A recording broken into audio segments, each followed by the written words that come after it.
জামায়াত ইসলামের প্রতি আমাদের আহ্বান থাকবে, সঠিক জায়গায় কথা বলুন, বেজায়গায় কথা বলিয়েন না।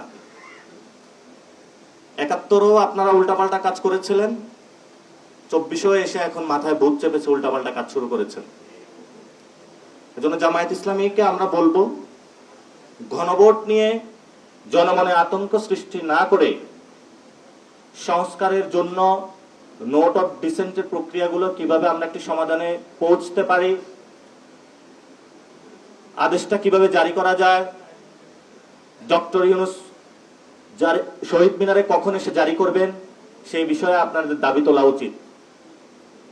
আমরা এনসিপির পক্ষ থেকে মনে করি জামায়াত যে দাবিগুলো তুলতেছে, লোয়ার হাউসের পিআর এবং গণভোটটা আগে দেওয়া, এগুলো হলো জামাতের বন্ডামি, এগুলো হলো কিছু সিটের বার্গেইনের জন্য। আমরা আগেও বলেছি, গণভোটে যদি হ্যাঁ জয়যুক্ত হয়, এটা তো বাংলাদেশের জনগণের জয়যুক্ত হবে, এটা তো জামায়াত ইসলামের জয় হবে না। এজন্য আমরা জামায়াত ইসলামের কাছে আহ্বান রাখবো, ভন্ডামি বাদ দেন। আপনারা ভন্ডামি বাদ দেন। ভন্ডামি বাদ দিয়ে অন্তরে কি আছে একটু খুলে বলেন। লোয়ার হাউসে পিআর কি একটু সিট বার্গেইনের জন্য, যেটা 4 দলীয় জোটে করেছিলেন, ওইটাকে একটু বাড়ানোর জন্য চাচ্ছেন, নাকি অন্য কোনো কারণে?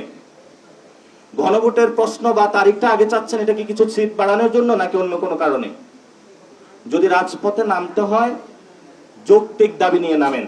তারা জনগণকে বুঝাতে চাচ্ছে যে আমরা হলো বিএনপির অ্যান্টি, বাংলাদেশকে নতুন একটি জায়গায় নিয়ে যেতে চাই।